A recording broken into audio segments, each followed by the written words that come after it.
momento em que discutimos uma organização escolar diferenciada desta que praticamos já há tantos anos, é preciso discutirmos a diversificação das estratégias didático-pedagógicas que adotamos nas nossas escolas. E isso está no cerne do que se denomina organização do trabalho pedagógico. É preciso esclarecer inicialmente que a OTP abrange todo o trabalho escolar, mas aqui no nosso programa nós vamos enfatizar a organização do trabalho pedagógico em sala de aula. E nesse sentido é preciso entender que a aula não acontece apenas nos limites das quatro paredes. A aula é muito mais do que isso, é um espaço-tempo em que se dão as relações humanas, a interação entre professor e estudantes. No debate sobre as diversas estratégias que nós devemos adotar na escola, é preciso discutirmos e termos ideia do chamado contrato didático. Nesse contrato didático, a gente conta com a participação dos estudantes. Eles não são mero coadjuvantes. No processo em que assinamos, entre aspas, esse contrato didático, o estudante é colocado e é considerado nos processos de planejamento, execução e avaliação das atividades adotadas em sala de aula. De todas as estratégias que nós vamos apresentar para vocês, em relação a todas elas, é preciso ter em mente que a escola deve fazer adaptações, levando em consideração o número de estudantes em sala de aula, se a escola tem ou não áreas verdes, quadra coberta e etc.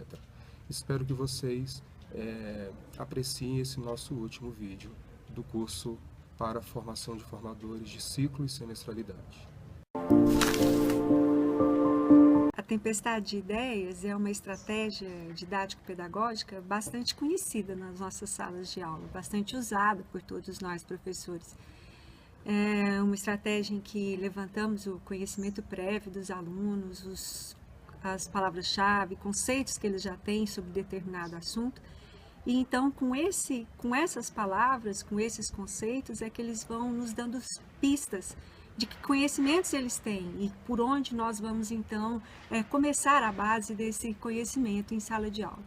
Mas mais do que isso, mais do que esse levantamento de ideias, a tempestade de ideias que é conhecida da gente, o que é interessante é pensarmos, então, na nossa pedagogia histórico-crítica e levantarmos a tempestade de ideias como sendo a prática social inicial dos nossos estudantes.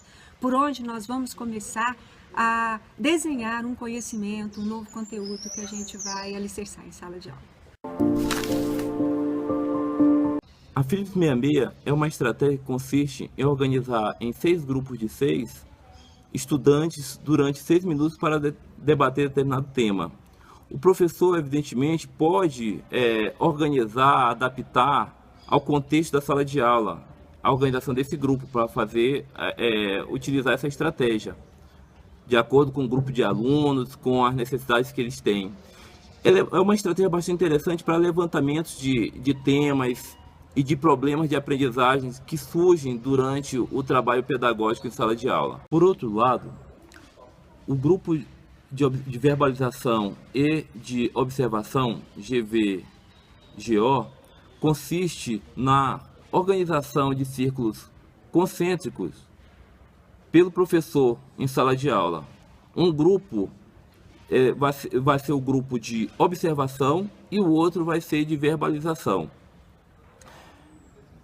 Esse grupo permite a discussão, levantamento de questões, requer que os estudantes se apropriem de temas, de conteúdos e levante questões. O grupo de observação ele vai anotar o que o grupo de verbalização desenvolve, levantou de debate em sala de aula. E o professor ele coordena esse processo, esse trabalho. Então esses dois grupos eles vão organizar o debate, né? Os estudantes vão depois, na segunda fase, trocar de posição.